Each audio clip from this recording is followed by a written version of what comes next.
Yat eshik edoshidine. My name is Lyla June, and I'm here to talk to you about the Black Hills Unity Concert.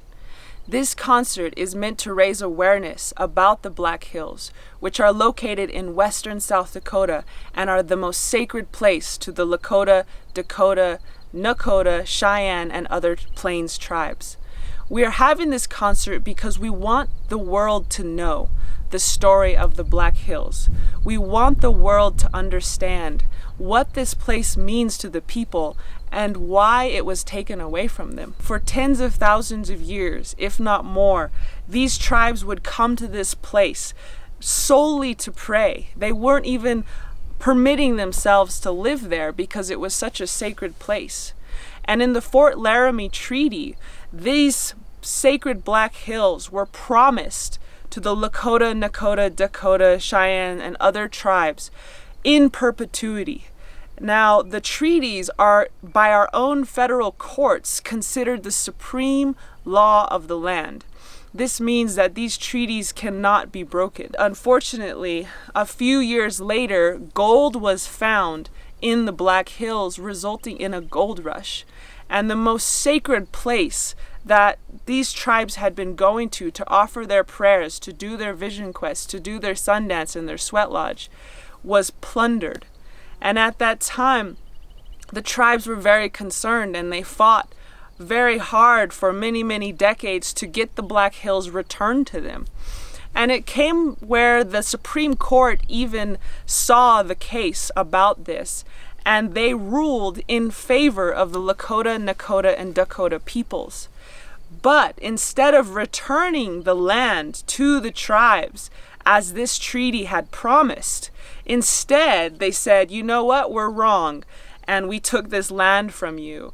And what we're going to do to make up for it is we're going to pay you large sums of money to compensate you for the theft of these lands. The Lakota, Nakota, Dakota peoples have a very high poverty rate, and they actually have the highest infant mortality rate in the Western Hemisphere after the country of Haiti. And yet, even though they have huge issues of impoverishment, they still refused the money, saying that the Black Hills are not for sale, because these Black Hills have no price. They have no way of valuing them in Western terms. They are invaluable. And so the tribes refused the money. And that's where the story sort of was left in limbo. And at this time, the tribes are not able to get the Black Hills back because the U.S. government still refuses to do so, saying, we offered you compensation and you didn't take it, therefore we've done all we can. But the U.S. government has not done all that it can, and we all know this.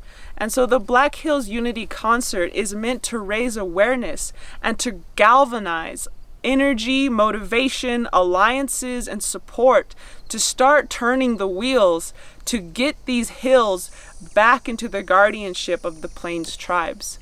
And it's very important that these tribes receive guardianship of the Black Hills because their ancestors tended and nourished and took care of this land for so long, and it was so healthy. And when Western control took over these hills, you have uranium mining, gold mining, and all kinds of environmental issues that are affecting the integrity of the land. And so it's vital that we return these hills to the people, not only because it's right, not only because it was promised by a treaty, not only because it's what is just, but because these hills really do hold a potent, sacred power that the whole earth depends on for its smooth functioning.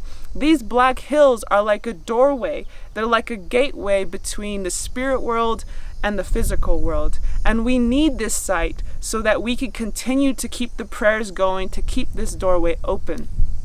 And this area is also somewhere where we are now considered trespassers in our own land, trespassers in our own place of prayer.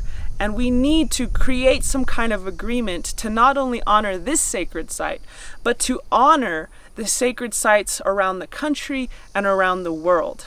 And this is a place where we could create a model that can have a huge effect on how sacred sites are treated across the country.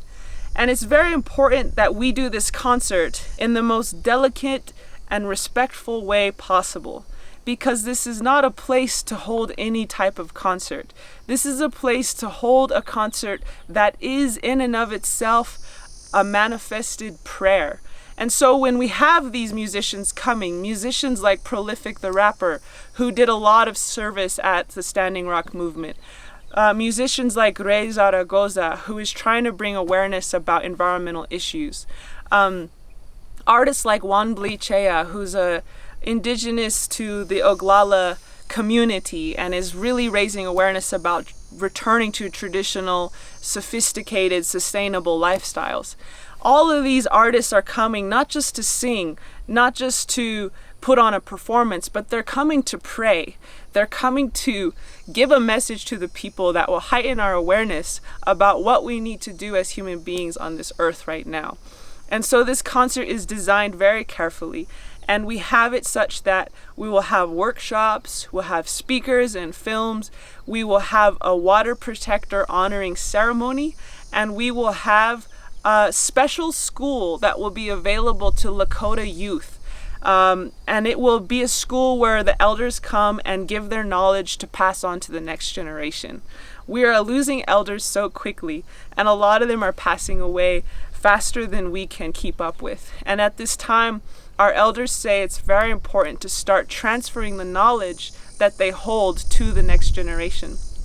And for this reason, a very large component of the concert this year is going to be dedicated to a whole school where this knowledge can be transferred.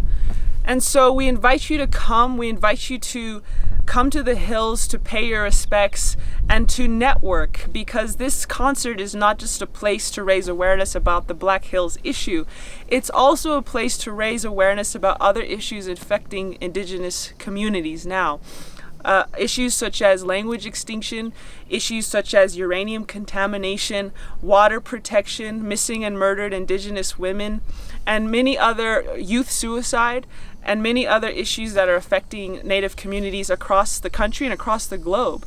So in this manner, we invite you to come and lay down your prayers. Come stand beside us. Come link arms with the Lakota, Nakota, Dakota peoples, as I am doing. I am not Lakota, I am Dene, but I know that it's my time to help these relatives and to help them in a way that is humble, respectful, and follows their leadership and guidance.